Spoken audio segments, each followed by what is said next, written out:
అనుదిన నిత్య జీవపు మాటలు. దేవుని నామానికి మహిమ కలుగునుగాక. దేవుని వాక్యాన్ని చదువుకుందాము. కావున భూమి మీదనున్న మీ అవయవములను అనగా జారత్వమును, అపవిత్రతను, కామాతురతను, దురాశను, విగ్రహారాధన అయిన ధనాపేక్షను చంపివేయుడి. వాటి వలన దేవుని ఉగ్రత అవిధేయుల మీదికి వచ్చును. కొలసలకు రాసిన పత్రిక 3వ అధ్యాయము 5, 6 వచనములు. ఈ లోకములో మంచి కార్యము చేసినా చెడు కార్యము చేసినా మన అవయవముల చేతనే చేయాలి. మనము దేవుని రాజ్యంలో ప్రవేశించాలి అనంటే మన అవయవములను చెడు పనులు చేయకుండా జాగ్రత్త వహించాలి. మన శరీరంలో ఉన్న సమస్తములైన దురాశలను, కల్మషమును, అపవిత్రతను, విగ్రహారాధనను అనగా దేవుని కంటే ఎక్కువగా దేనినైనను ఎవరినైనను ప్రేమించే మనస్తత్వమును చంపివేయాలి, అనగా వాటిని సిలువ వేయాలి.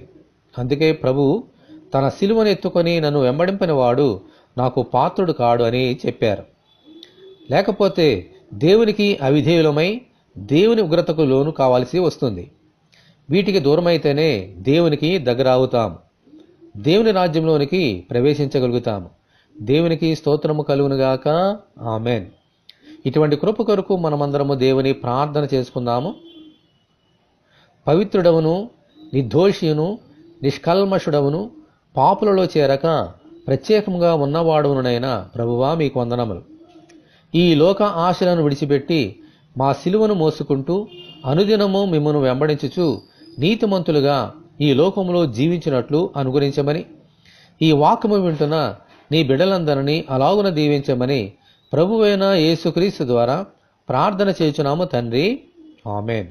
ప్రభువైన యేసుక్రీస్తు కృప మనకందరికీ తోడే ఉండి నడిపించునుగాక. ఆమెన్. పరిశుద్ధ దేవుని మందిరం.